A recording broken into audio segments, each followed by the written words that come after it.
Welcome to Spinning Back Clique, where each week here at MMA Junkie, we take a spin through the biggest stories in MMA. And on today's episode, Usman Nurmagomedov holds off Paul Hughes over at PFL. Shout out to Mike Bond for that one. Conor McGregor, he's well aware of who the fuck Jeremy Stevens is now. And Israel Adesanya returns this week. This will be the first time he's not in a title fight. Guys, guess what? In almost 6 years, that is pretty crazy. Hello, everyone. Gorgeous George here on the con. And look at the distinguished panel we have for you today. Nolan King returns. He's the Boston shot caller, all proud of the Celtics. He's ready to rock and roll. Danny Segura down in Miami. He covered the Karate Combat show for us. And, of course, the MMA media titan, Mike Bond, ready to go as well. Cold Coffee's on the ones and twos. He's happy, by the way. You guys gave him some love, and his Buckeyes came through last Monday. But let's get going. Time for some SBC.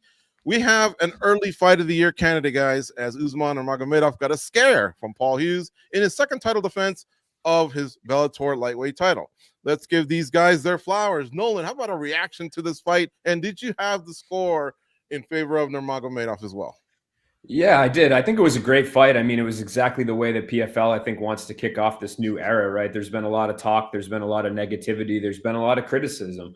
And so for them to come in and the rest of the card, I'm sure we'll talk about, it was maybe a little bit lackluster, kind of stuck in that just kind of repeated nature of decisions and maybe some unfamiliar names. But when it came time for the two guys at the top of this billing that was, described as two of the best lightweights in the world, two of the best fighters outside the UFC.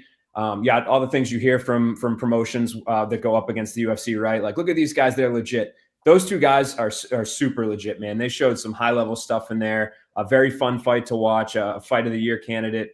I think PFL checked a lot of boxes there. It seemed to get a lot of attention. People were talking about it. I think the fact that it was such a close fight got people a little, going. And I think that's the sort of conversations that are really good for a promotion when people are getting invested that way. So I think they nailed it, knocked it out of the park with this main event. And it goes to show you, right? When you move away from the tournament format, when you focus on making the best fights possible, these sort of matchups can happen. And so I give PFL credit for booking this fight right off the bat to kind of kick things off for their 2025 calendar. Just really great stuff. Mike Bond, what were your thoughts on this title defense for Nurmi? Excuse me. Yeah, it was a great fight, man. Like Usman has been able to cruise in a lot of these fights and not really be pushed out of first or second gear, and that was not the case here. Paul Hughes had an incredible game plan. His team scouted these guys really well, and it's kind of crazy. Almost saw two Nurmagomedovs lose their undefeated records within a week of each other. But two great fights, right? Like, for anyone says these guys are just, lay and pray artists or crotch sniffers or whatever, I think the past 2 weekends have really proven otherwise, that they are, can put on incredible high level fights. Both of those are, for us, fight of the month nominees, might stick up as fight of the year. We'll see. But yeah, I thought it was the right decision. I would have been very okay if they had went to a draw here, 48-40 or 47-47 with the point deduction. But if you're not going to go that way and give Hughes, I think it would have been a 10-8 in the third. I think giving it 48-46 for Nurmagomedov is a palatable score here. It definitely sets up a rematch, and PFL, as Nolan kind of said, really needed a fight like this. Like, I've said this a few times towards the tail end of last year, where the criticism was really coming on hard. It's like, if the fights deliver, it can really pull them out of the slump. But they didn't have those big moments, like the Francis Ngannou Ferreira fight it was fine. It ended in the finish, but it wasn't like, the greatest thing that we're all talking about like we are this. So they needed a fight like this. You could make an argument it's the best fight in PFL history, given like the stakes, the standing, the quality of the fighters. Maybe that like Lewis McGrillen fight last year that had 13 knockdowns or whatever is like the better fight in terms of just like crazy wild action. But for being very high level, this was spectacular what they needed. I think it was the rightful winner, but definitely sets up a rematch. And as I'm sure we'll get into, what is the path to that rematch is the big question now.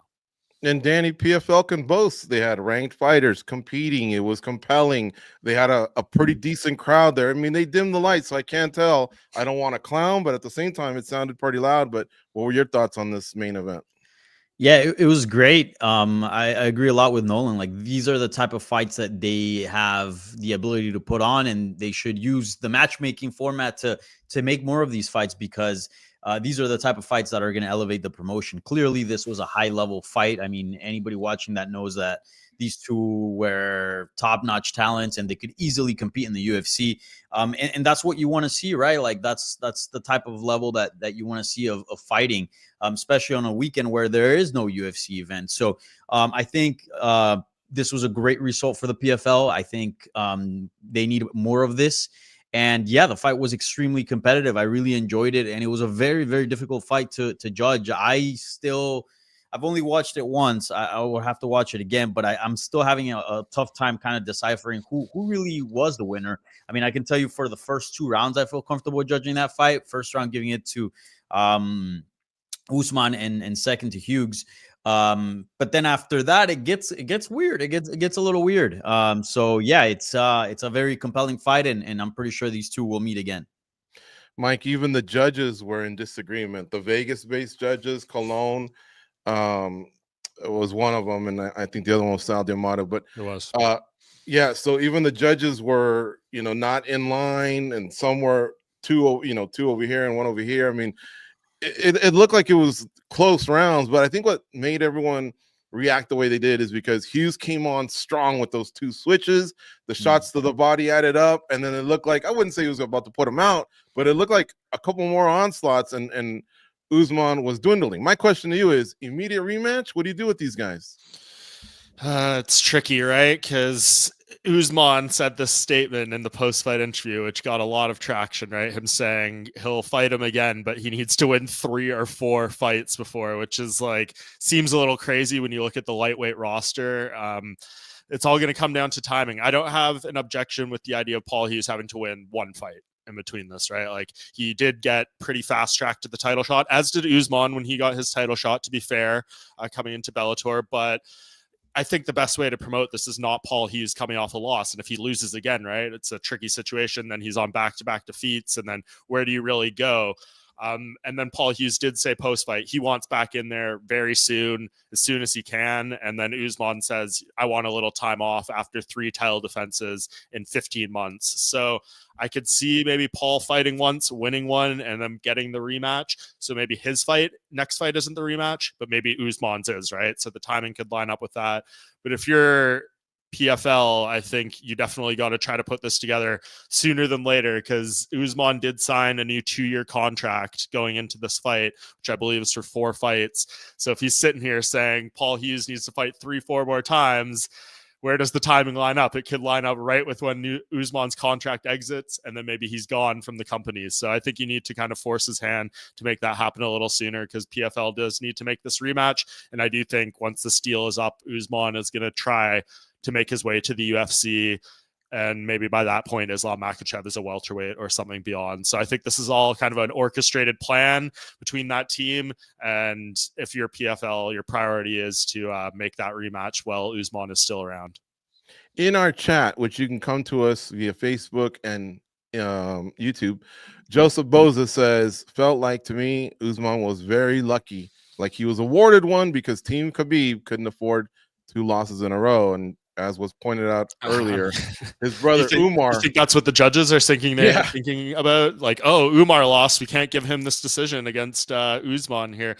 I don't know. I think Paul Hughes had just an exceptional performance. Usman said he underestimated him as well. So take that for what you will. And this was just a weird fight too, man. Like, all the fouls that happened early on, Usman definitely got the worst of that head clash in round 4 that led to the break in the action. I know Paul was cut open, but he seemed to get the greater momentum from it in terms of like a, impact perspective. So how hurt was he from that?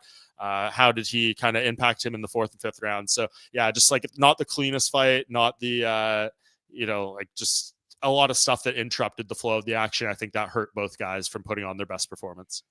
Yeah, it was a great fight, man. Oatmeal26 says Jeremy Stevens beats both their asses. We'll get to Jeremy Stevens. He did have a big weekend as well, but keep the comments coming here, folks. I think a lot of us would like to see a rematch, maybe not immediate, and maybe that's the payoff. Hey, you win one, we'll do it in Belfast. We'll see. Danny Segura, I do want to ask you, where does Usman Nurmagomedov rank to you off the top of your head? Where would you slot him when you're ranking all lightweights? Yeah, very, very tough one. I think before this, I probably would have ranked him higher, even though it's another title defense, another victory. But I feel like Paul Hughes kind of made him look a bit more human than we ever have. I still say he's like a top 10 talent. Remember, he's still young. He's still learning, but certainly among the top 10 in the world. I'd be a little bit hesitant to throw him in the top 5. Like, how would he fare against a Charles Oliveira or a Dustin Poirier that can put on, a lot of pressure on him and a lot of damage, a lot more than Paul Hughes? That certainly gets interesting, but yeah, he's one of the world's best for sure. At least I would feel comfortable, like top 7 maybe in the world. Yeah, he's actually number 6 in the USA Today MMA Junkie rankings, but that's without weighing the consideration of this fight. So maybe he moves to 5. We'll see. I mean, he's 19-0. He's got title defenses now, and you can connect the dots a little bit. Beating AJ McKee is pretty legit for Paul Hughes, and then representing well in a title fight. Now we kind of know where Paul Hughes is. Definitely didn't get lucky to get in that position. Nolan, how about Vadim Nemkov in the main event, dispatching of Timothy Johnson? We're talking about a former champ, part of the Fedor team. And, it's not a prime Timothy Johnson, but at one point, Timothy Johnson, I think he had a 3-4 fight winning streak, and he was at the top of the Bellator heavyweights. What do you think of this matchup? Yeah, I mean, it was kind of, I think, pretty much what I expected, right? Like, I think Vadim brings a skill set to heavyweight that we don't really see up there. He's more technical. He's pretty well-rounded. He carries the frame pretty well, even though he's moving up from the smaller division. So I think he went out there. He pretty much did what he needed to do. I know in the interview that I had with him before the fight, he had said that this was the last fight on his contract and that he was going to explore options. I've since been told that might not be the case, that there's some sort of debate on the end date of it. So not really sure what's going on there. He might have been correct. He may not have been. So I'm not sure if we'll see him right back in PFL at some point. I think there might be a little bit of a disagreement as to the terms and whether or not that they were carried out. That's kind of what I've deduced from the whole thing. So, but regardless, big fight for him. He's somebody that continues to be, I think when we talk about guys that are the top tier talent that they have, guys that the UFC would want, guys that have interest, that could contend, that could fight anybody in the world in that weight class. I think he's one of the names that comes up. So, for PFL, I think that they would be smart to keep him around. Hopefully they can keep him active. It seems like that was his big beef with them, like many of the other fighters that had come over from Bellator. So I guess keep an ay on that. I guess we don't really know what's going to happen. Don't be shocked if you see him pop up on a PFL card in a couple months, or if there's kind of a dispute, maybe we see him, sides come to terms that he's a free agent, whatever. Like, I'm not really sure what his next move is going to be, but that was a big win for him in this scenario, just to keep kind of maintain his record and keep on rolling there. And hats off to him, man. He had a successful light heavyweight run, winning a belt and all, defending it, and now moving to heavyweight. He's 2-0, and it's always nice having Fedor around. So yeah, I would encourage PFL to maybe take a look at booking him. Any other highlights you want to cover from this event? Doesn't have to be a fight, maybe something you saw in the production, right, or the announce team. Just anything that you want to shed a light on here. Let's go around the horn. Danny, anything pop off for you there for the PFL event?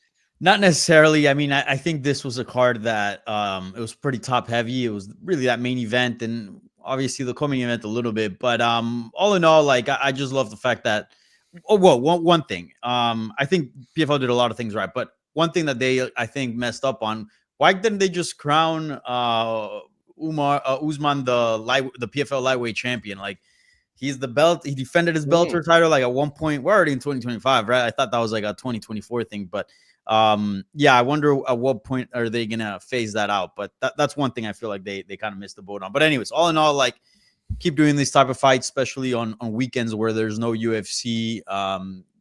They have the roster power to be a lot more interesting than they were in 2024. How about you, Mike Bond? Is there anything you liked from that card, or maybe you have some constructive criticism? Two things, I guess. One, it did seem, I know there's some comments about like maybe the lighting, hiding some empty seats and stuff in that venue. Either way, no matter how many people they had in there, that energy seemed far superior inside that arena to anything Bellator / PFL puts on in North America. And it seems like that is consistent for them when it is outside of North America, whether it's France or England or in this spot.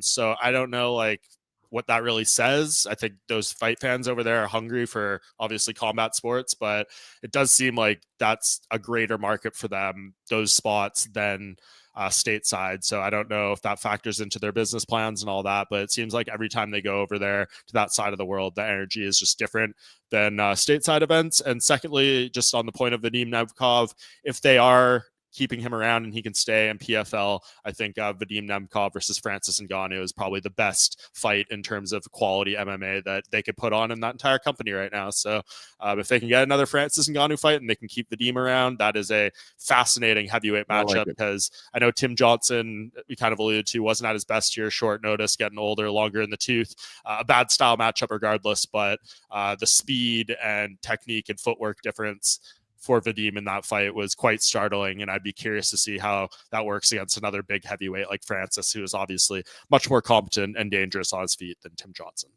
Yeah, the guys are clowning in the chat. Joseph Boza says, if PFL has to dim the arena, that tells me there was a lot of empty seats. Quay Stefan says, there were a lot of people. They were dressed as empty seats. Look, it was loud and it was more crowded than usual. I just don't know, because I think I heard the word sellout. And I just don't know if maybe it was, the configuration, maybe upper, the upper bowl or whatever might have been blocked out. And so technically it may have been a sellout. Who knows? How about you, Nolan? Any highlights? Just to kind of take a different approach about the main event. I mean, what about Paul Hughes, right? Like, I think we knew he was going to be good. We knew he was a top prospect. But for him to come in 3 Bellator fights or 4 and go out there and beat AJ McKee and then go 5 rounds with Usman Nurmagomedov, that's a pretty quick ascent. And I think it speaks pretty highly to Cage Warriors as well. I think, Ian Dean, the matchmaker there, does a great job of kind of battle testing these guys. And sometimes we see them come over and they don't do well in the UFC or Bellator. But it seems like they all kind of have that veteran mentality when they get there. So when they are thrown into a 5-round opportunity, they can hang. So Paul Hughes has done a great job. Like I said, he was match made really well in the regional scene. He took some really tough fights. Sometimes that can be good. Sometimes that can be bad but in his case, I think that experience, taking those 5-round fights on the regional scene, battling through adversity, you see that when he gets to the big leagues and he can go out there and beat AJ McKee and then go 5 rounds with one of the best, like we were saying, top 10 lightweights in the world. Yeah, I'll make mine quick. Hey, look, I don't know if you noticed, but the main card had other Irish fighters, and they had a big Irish contingent. So I think PFL might have something there where either a big gym or just a country that travels well, bring them over with a slate of fighters, and maybe that'll at least help with ticket sales and energy. Again, the Irish fans are as good as they come. And then the only feedback I'd say is get them out of their all white corner outfits. It looks like a bunch of people from In-N-Out Burger were just grabbed a corner, or a bunch of painters or something.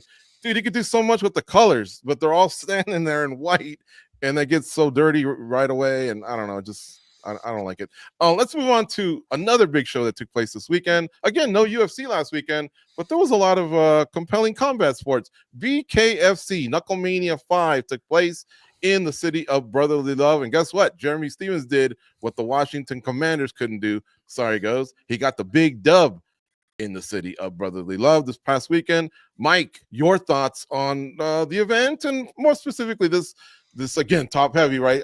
This main event.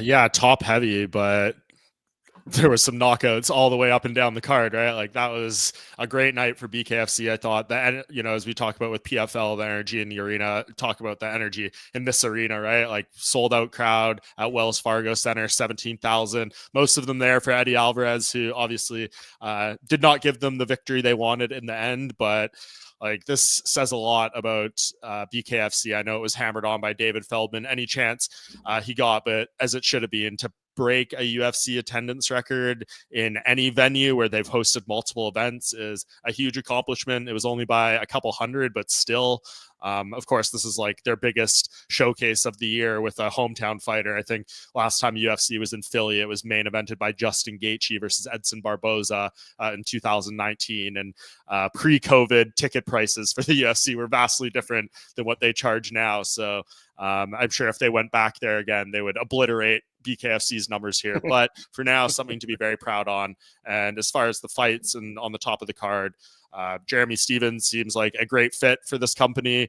I know like his UFC run definitely dwindled towards the end, held the record for most losses in UFC history for a while there until Clay Guida surpassed him. And then, we saw him go do like the boxing match against Jose Aldo and little things outside of the promotion. But it seems like this is very much his home now. He seems built for this type of sport, as he said in his interview with Danny before this event. So yeah, he's a great fit, and echo those same thoughts about Ben Rothwell, man. Like, who the hell wants to get in the ring with that guy as big as he is? And I know he called after to do that $25 million BKFC tournament they're talking about and said, good luck finding anyone who beats me.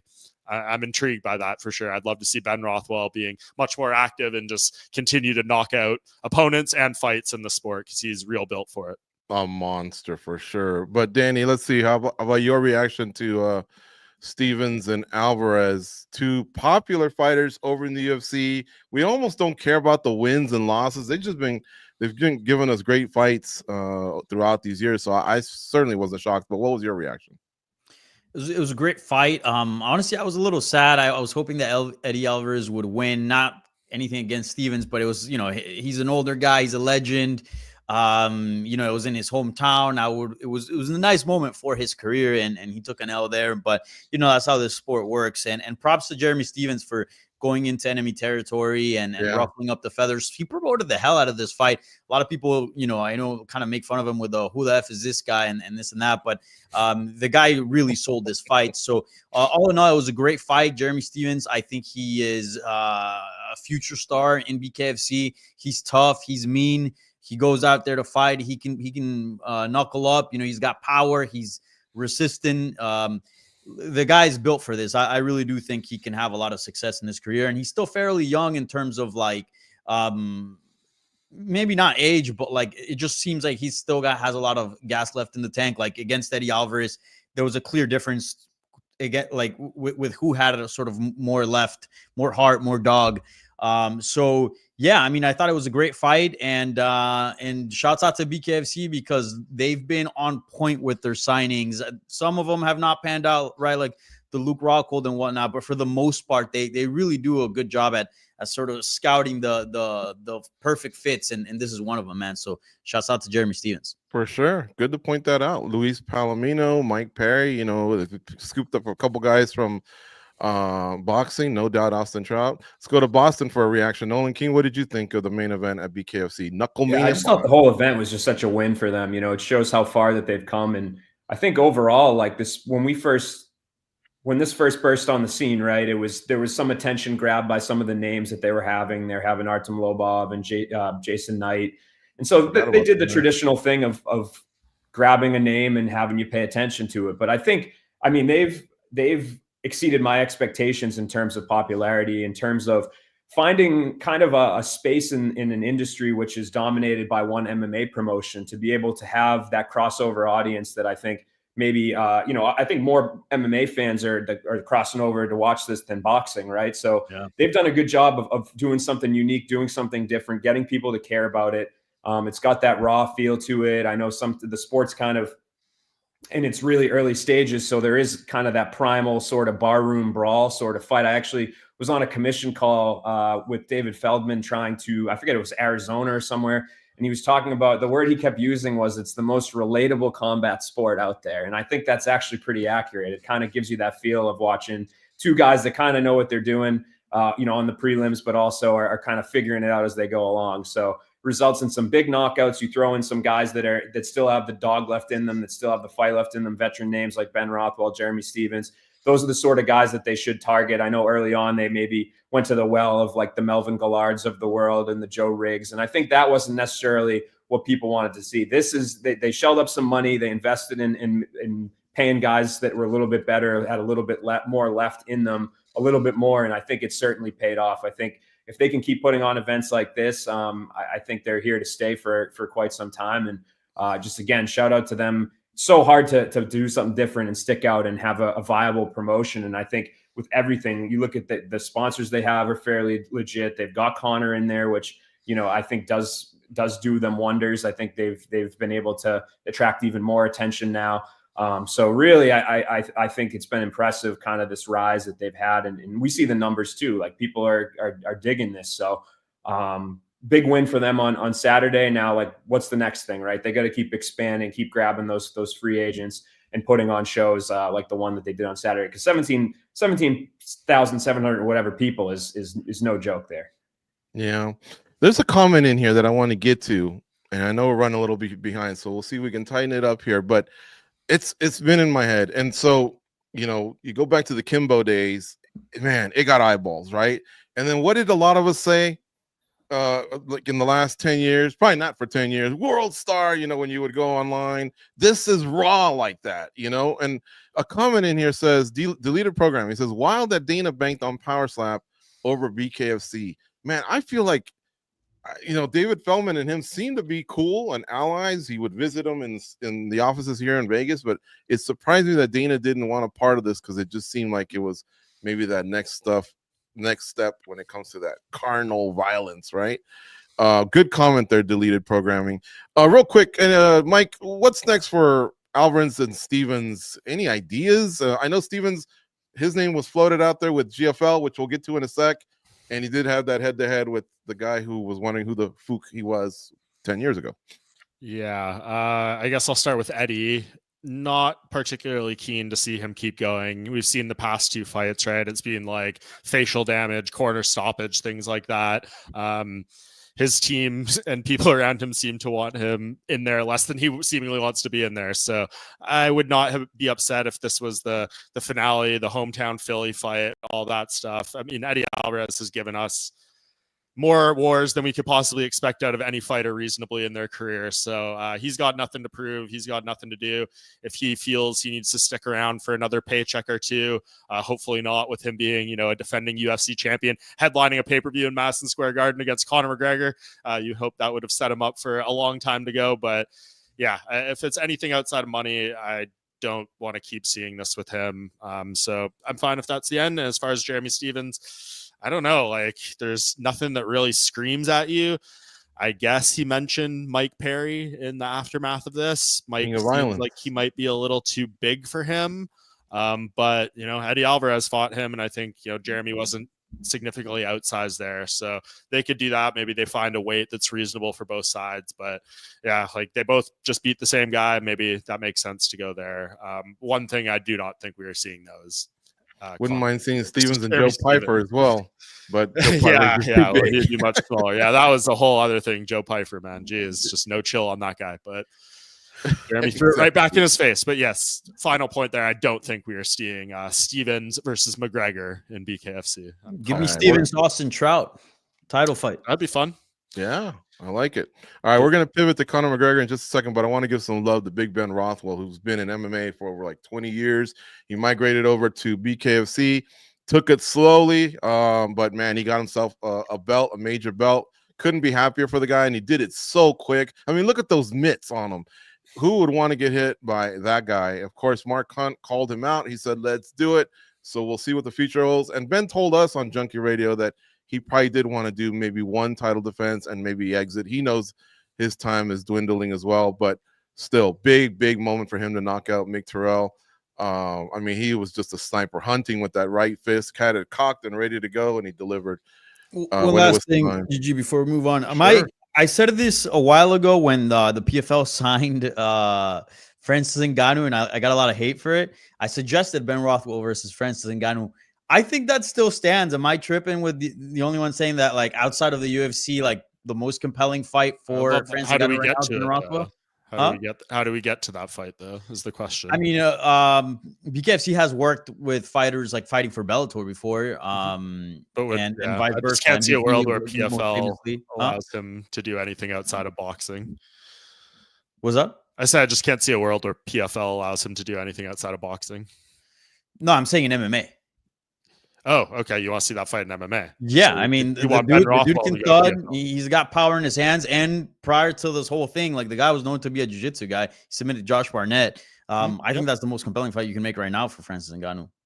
You might be right. I wouldn't mind seeing them one each. PFL, BKFC. Maybe they can work together. But It's not the craziest thing ever, Danny. And I know Ben Rothwell wouldn't mind getting that $2 million payout. Although I don't even know if Did that PFL is actually doing happen? that. Yeah, because when we asked, I think it was, I can't remember. No, it wasn't Don Davis. It had to be Peter Murray. Peter Murray. He wouldn't confirm that it was that Yeah. I hate I got it. So Shocking. anyway, McGregor, his name came up, right? So big weekend for the Irishmen's. Paul Hughes in a losing effort still represented. Conor McGregor now part owner and BKFC promoter. It seemed like he was all over the place. Did you like him in his role there, Danny?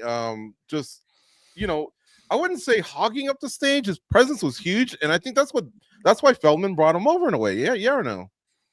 Yeah, I think he's great for it. I think he's built for it, and he cuts like the best promos.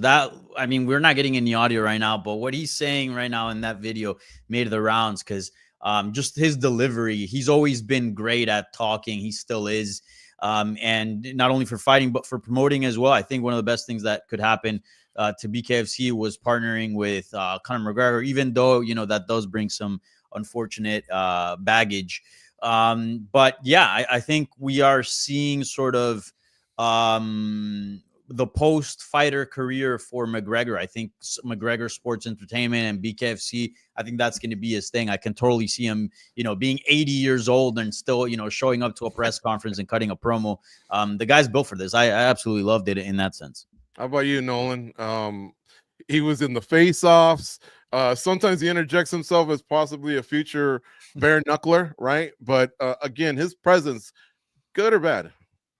Yeah, I mean, I think if they're looking to build brand awareness, which I think is probably a big goal of theirs at this point, right? Everybody knows what the UFC is, everybody knows what MMA is, but bare knuckle boxing, does that click outside of the combat sports audience yet? Probably not. So I think he still has that appeal. He still has that crossover where he's on the screen. People are watching that maybe don't even really watch fighting, but they know who he is. So I definitely think when it comes to that, that's certainly probably a big goal of theirs, and he certainly accomplishes that. Mm-hmm. Mike Bond, how about you, man? Too much McGregor or just enough? I think right now just enough. Yeah, like he clearly is passionate about this, which stands out in all his deliveries. So yeah, Danny said there's a lot of baggage, especially at this point in time in Conor McGregor's life, but David Feldman has made his position on them working together extremely clear, that he stands by his partner for better or worse. And then you kind of just move on with it, and he's out there doing all the stuff, and it's pretty clear the success and upside of his presence outweighs the negative for them right now. I mean, I don't know how many MMA fans or BKFC fans who are watching that are being like, get Conor McGregor off my screen because of this, that, or the other reason. Like, he makes it more entertaining. He's there. He's passionate about it. So yeah, it's good for them. I don't know what the long term of this is, but he definitely seems highly invested in this, and it's a win pretty much every time he gets involved because there's something goes viral, or he says something, or does whatever. So he is pushing this brand very much so, and yeah, claims he might just show up to the ring one day and fight an unpromoted fight.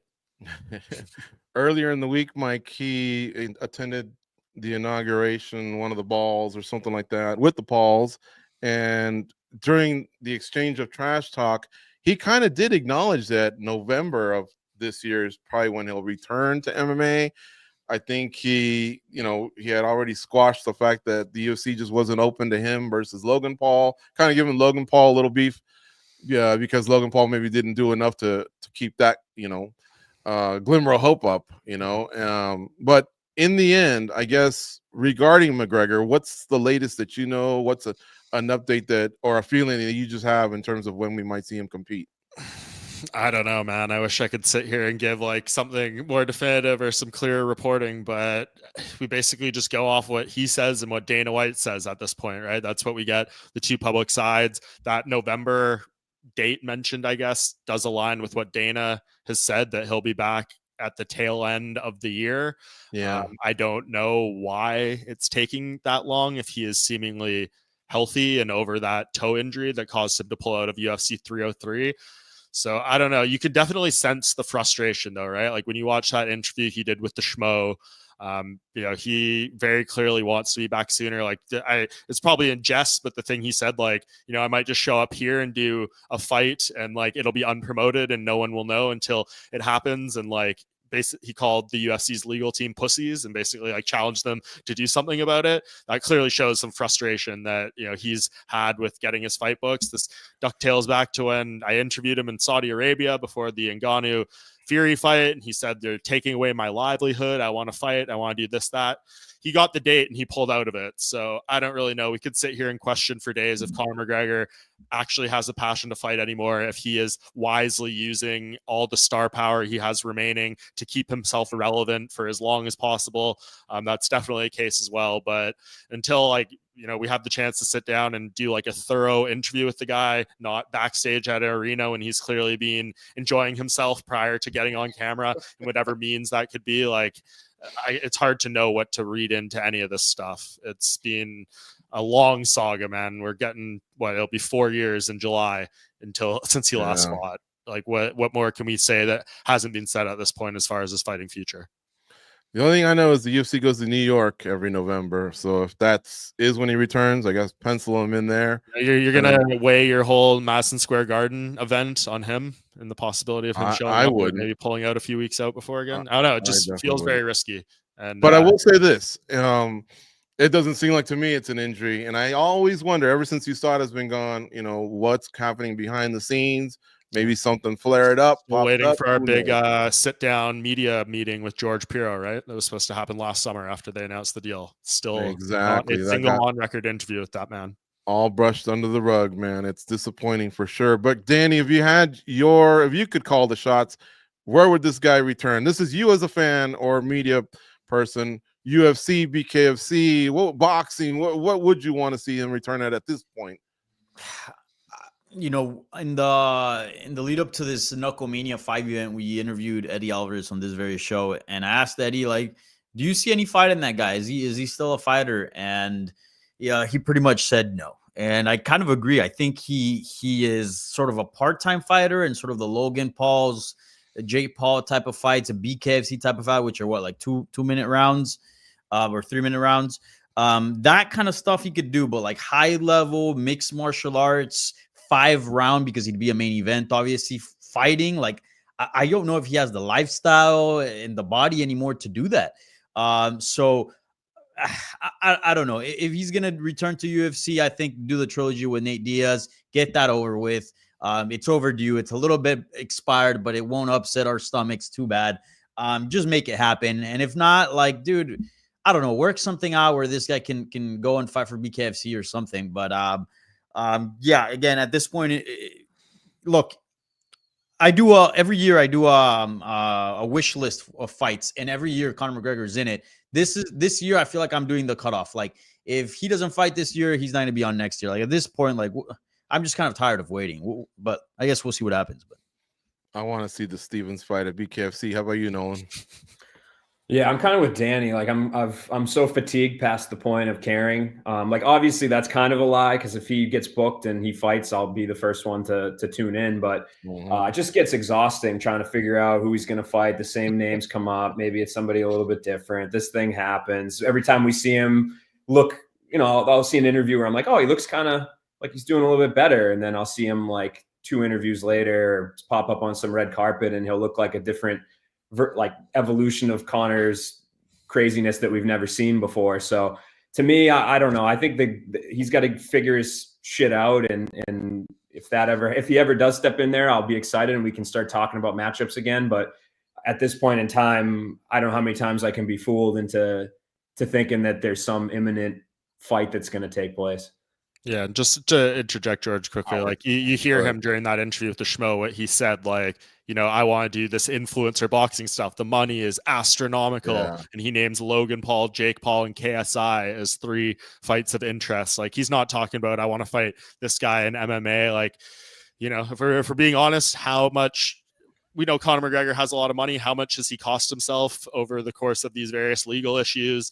The sponsorship he lost stemming from this latest situation with Nikita Hand. Like, there is a lot of things where he's probably looking around and being like, if I'm going to maybe get in there one last time in whatever sport, he sees that $250 million price tag that was potentially on the table with India, and he sees these influencer boxers making this crazy money. Like, it seems like that's where his focus is, and he's almost like self-retired himself from MMA to a degree. So I don't know, like at this point, I'd be pretty surprised of whether if he ever fights MMA again, and if he fights in one of those other sports, if he gets that big bag, I'm sure the UFC will be taking a big chunk of it, because as you see people talking about now, it sounds like there's no sunset clause in his UFC contract. So he is under their thumb like forever unless he does these. Really? Okay, so there is no expiration. I haven't seen the contract, so I'm not reporting that as concrete, but you see some people around there, the John Nashes of the world, people who have more intimate details of things like this than I admit I do. So I would trust, some of that information that's floating out there. So he wants one of those side jobs. It's probably the best chance of winning and the most money. Can't hate him for that. But yeah, it does probably appear that things are done. And Danny, when you said Nate Diaz, I just rolled my eyes, not throwing shade at you. Yeah, no. Now I've reached the point where I'm just not interested anymore. Yeah, I mean that if you were to fight in MMA, that'd be the fight. Like Nate Diaz is also like pretty washed at this point. Let's keep it real. And again, I think that fight has expired. But there's still a bit of a storyline. Like if there's if you can make any sense of an MMA return for Conor McGregor, it'd be that. Any other fight would kind of just be like, what? And I definitely don't want to see him against a top talent. He's just not there anymore. Yeah, for anyone wondering, he didn't get drafted in GFL. All right, no, I'm just kidding. Let's talk I about. Would be surprised. I mean, they drafted enough people that aren't actually signed with them. So, yeah, it appears that way. Some people are like, "What? Oh, I didn't know." All right, we had this draft for the GFL this past week, and I can't believe it that this sport is attached to regular seasons and playoffs and drafts. But here we are, while we cover MMA. That's what GFL did to us. First impression, Nolan, from the draft, the crew that they had, there with Caroline Pierce and Brendan Schaub and Robin Black, bro, don't forget. Who? Robin Black as well, yeah. And then Mike Goldberg making his return. But early first impressions of what you saw from the draft and everything, Nolan, go ahead. Two things. One, tremendous skepticism still. I think we've seen every step of the way where it seems like there's just a lot of bad feels I get from the whole thing, right? I mean, drafting fighters that are fighting for PFL the next day, or putting them in the draft, fighters that are fighting for PFL the next day, drafting people that say that they've never even been under contract or signed anything with the organization. The fact that these purses that we're hearing are, again, great. I'm happy that people get paid, but they need to actually have money come through in order to get paid. So I don't know where this money's coming from. We don't have dates yet. So there's just, again, we could go down the laundry list of all the things that are red flags in this industry. Now, with that being said, they did a tremendous job of catching everybody's attention. Like, I think everybody on social media was talking about this. People are still talking about it. So on the off chance that this does follow through for a year and they are able to pay all the athletes, I think it will be pretty interesting. I mean, they have a lot of names that, sure, there's some guys that we probably would agree that shouldn't be fighting anymore, and I don't think that's good. But there are a lot of bigger name free agent veterans that didn't really have a place to go before this because of their, the pay that they would want and just kind of the opportunities that were out there. So I'm rooting for this. I hope it does well. I just still think at this point in time, we don't have enough evidence until the checks start clearing. We start getting fights booked. There stops being fighters that come out and say that they haven't even heard about this and they're being featured on graphics and whatnot. Also, one of the biggest red flags is Dylan Dennis signing to the promotion. I mean, he's never going to fight for them, right? So again, I hope it works out. I'm rooting for it. It's nice to see MMA fighters get paid boxing money. But again, until this thing gets rolling and fighters start saying that everything's all good, I will have just a innate level of skepticism when it comes to this. Mike, I want to get a reaction from you as well. The direction GFL's headed, all that stuff, but just how about the fact that reminded me of somebody being on Monday Night Raw and then the next day on WCW Nitro. Chris Weidman, retire. Holly Holm, retire. Boom, they're over here. Tony Ferguson, he gets snatched out. No announcement there. I don't think Clay Guida snuck in under the wire. Uriah Faber was also winding up on one of the teams. Mike, what'd you think of all that? Yeah, Chad Mendez. We do like a yearly retirement listicle on MMA Junkie. We're gonna have to do an unretirement listicle for 2025 with all these guys because it was just absurd. The names. I mean, the Chris Weidman one was outrageous. He's on a UFC broadcast a week before on the weigh-in show. They bring in freaking all the coaches, Ray Longo, Aljamain Sterling, have all these guys set up doing this nice stuff and this nice like send off to make it a special moment for Chris. And then 7 days later he appears. And I know the people are out there are going to be like, he said it's a UFC retirement, not an MMA retirement. I mean, how many times have we seen the UFC like kind of let people go who they're very clear going to keep fighting and they don't honor them in this way? My impression is they thought he was done, and that's why they kind of gave this to him. But I guess just an overall thought, Nolan said most of it. My biggest fear going into this is I think we can all agree there's a lot of fighters on here that do not need to be taking any more damage or fighting anymore. Yeah. But maybe we are okay with it because of the numbers that are being promised. And you could say, hey, like, I'm okay with this guy fighting once or more, twice more, because this money that's being promised is so significant. Maybe they need this at this point in their career. But if they don't get paid and some stuff goes backwards with the financials, it's going to really upset me if some of these athletes go in there, put another training camp, another fight on their body, and then don't reap the rewards that are promised here. Like that would be, I think, the most devastating situation to see some of these people take more damage when it is so unnecessary and then not get that huge retirement reward or financial reward that's coming from these. So that's my biggest concern as we sit here right now with no knowledge or insight or confidence on when an event's going to happen, how many of these people will fight on it, what type of matchups are going to be constructed. So many questions, so many uncertainties, but in the perfect world, if you could, as we go through the roster here, put together the best possible fights or the most familiar names with some of these things, you can get 3-4 pretty strong cards out of this. So we'll see if we get to that point. Right now, I have no freaking idea. Danny, you probably had a chance to look at the rosters. Any team jump out at you? I'm LA. I'm an LA guy, but I'm not trying to be impartial. But I thought they had a strong team. No, I got to go with Miami. I think that team's probably the most interesting one. Plus, Roelis de Spain, who I actually saw fight over the weekend at Karate Combat 52 and picked up another quick knockout. I think the UFC kind of made a mistake in cutting him after 2 defeats. Like, yeah, he has some glaring holes in terms of like his game and stuff like that. But like, in the heavyweight division, you don't really need like super high level grappling. Like, I think just some work over the course of a year and some good matchmaking, and you can get a lot out of this guy. I think he's very promising. He's got insane knockout power. Like, these guys just can't stand with him more than 30 seconds.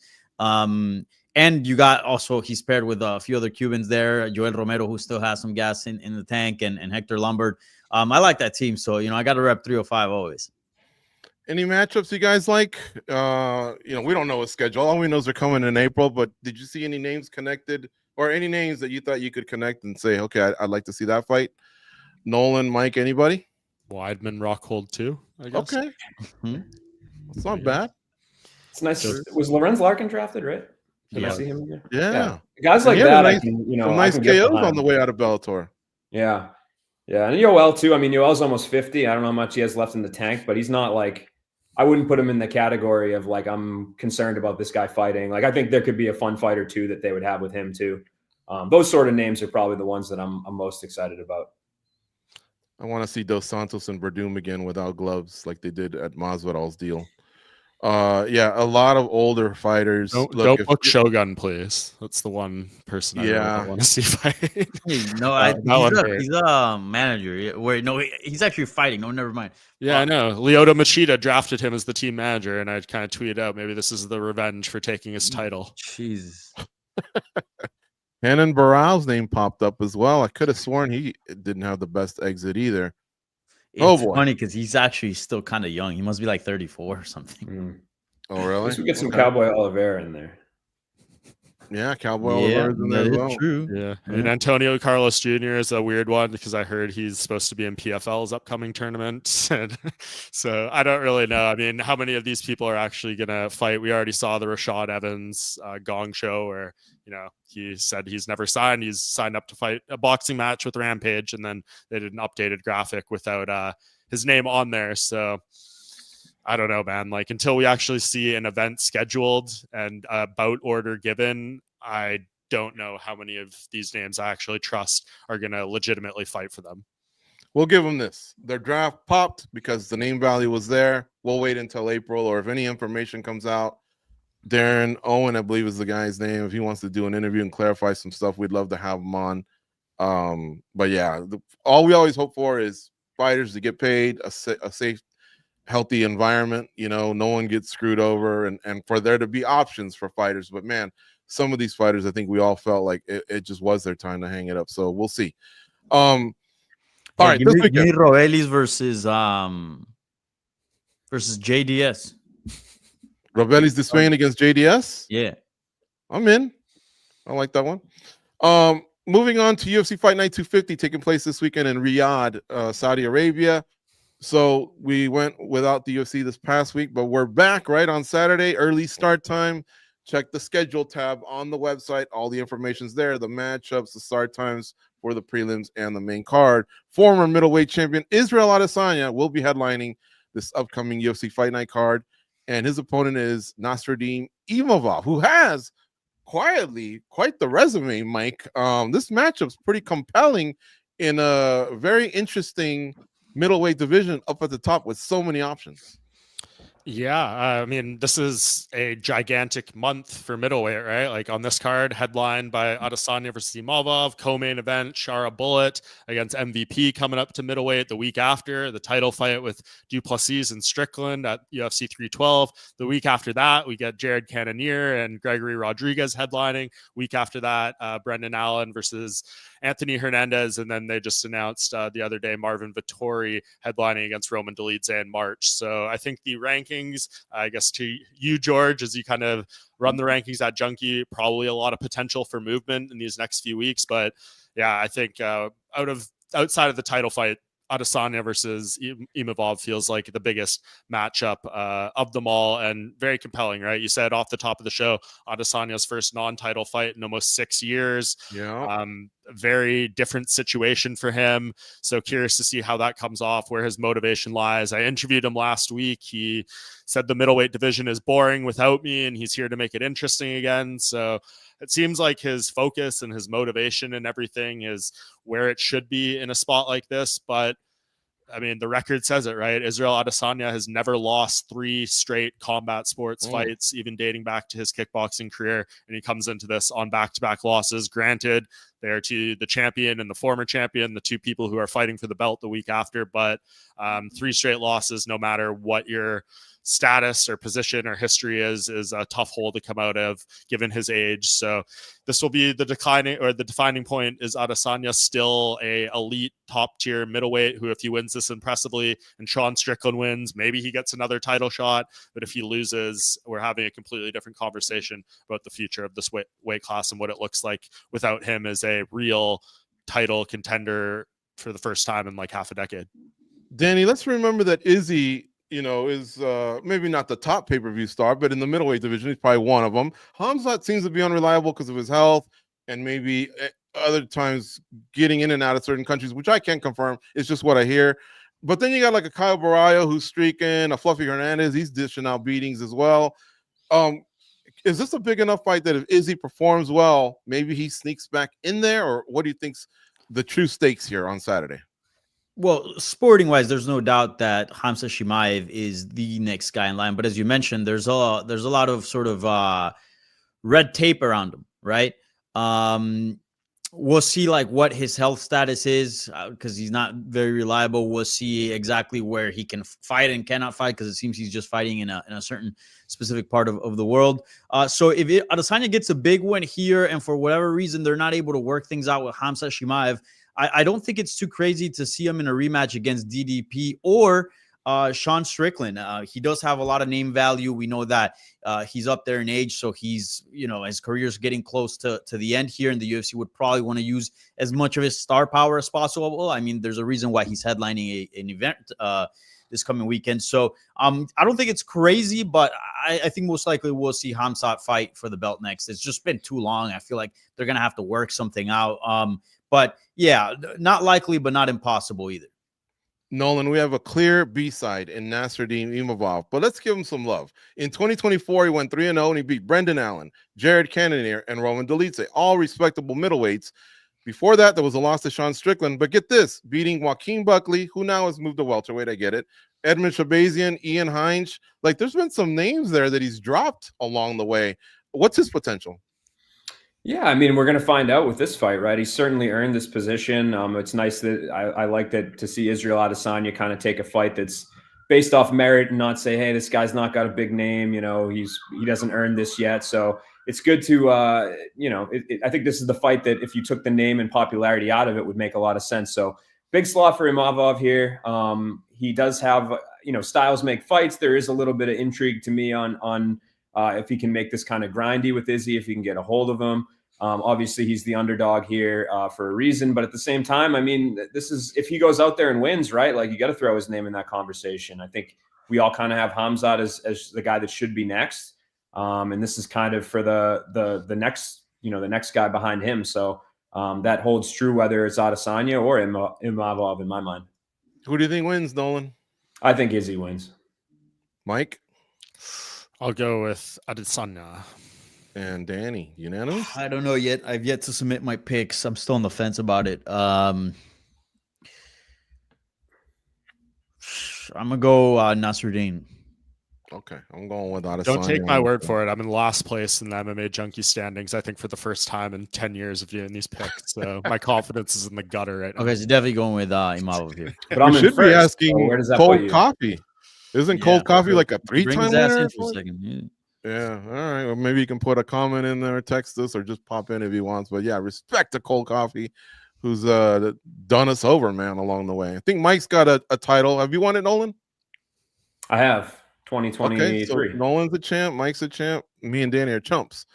We got to get our act together, Danny. One of us has to win it this way. Latin power, buddy. I know. Hey, look, Shara Bullet versus MVP. MVP says it's a one-off, but he's going to compete at middleweight against Shara Bullet, who is pretty popular out there. And honestly, I saw him here at the UFC Fan Expo. Everybody was lining up to talk to the Bullet. But give me your thoughts on this fight, everybody. Back to Mike Bond. How do you see this one going? A lot of stand-up striking. To what degree it looks like after that, I do not know. This is a great matchup. Love that the UFC did this. Obviously, MVP's made it clear this is a one-off and his future's at welterweight, but they want to make a fun fight, and this is the type of stuff that they should be doing with MVP. Like, he came into the UFC, he made the attempted title run, lost the fight to Ian Gary. I don't think any of us are going to sit here and say with confidence we think Michael Venom Page is going to become welterweight champion. So use him in spots like this. I think it's a great call.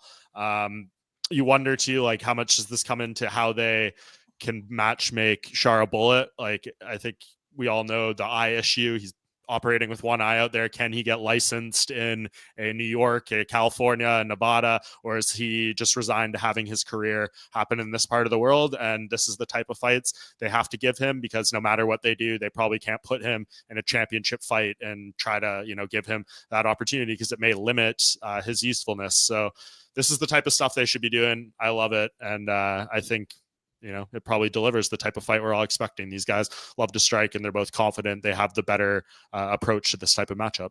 Mike, I didn't know that, man. Thanks for informing. I thought he just had the same condition Jens Pulver did, different colors, but I didn't know he struggled in one of them, and there could be commission issues. So that's interesting to keep an eye on if he keeps winning. Did you tell us who you think's winning, Shara or MVP? Man, this one feels like a complete coin toss. I'll say MVP. All right, Danny? MVP. I do think he's a better fighter, more technical fighter. Yeah, and I don't think size is a difference here, because neither guy's going to grapple. Man United fan, MVP. I got to go with him. How about you, Nolan? I'm going to be the contrarian. I'm going to say Shara Bullet. There we How go. about that? All right, cool. Yeah. And any other highlights you want to point to from this card taking place on Saturday?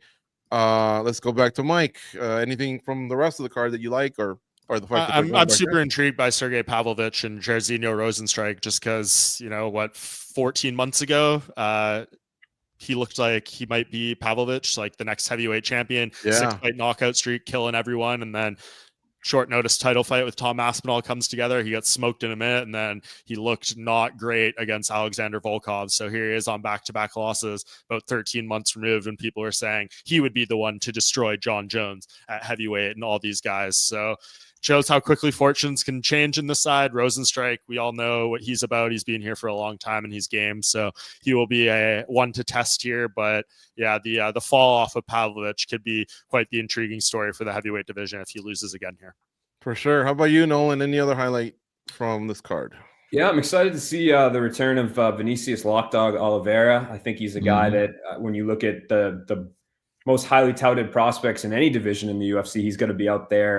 That big flying knee he had, then he went out there and I believe beat Ricky Simone. So I'm really excited to see him back, and it's a tough test too. Said Nurmagomedov always goes out there and is a really tough challenge for anybody. So love that fight, love the placement, and Lockdog's one to watch in 2025. If he had more activity last year, he could have been, kind of in that running for newcomer of the year, but just fighting twice, was kind of difficult. So good fight on the main card there. Danny Segura, ahora tú.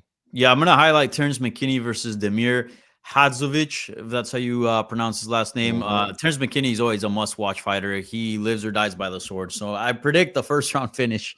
I don't know if he's the one going to be finishing or getting finished. We'll see.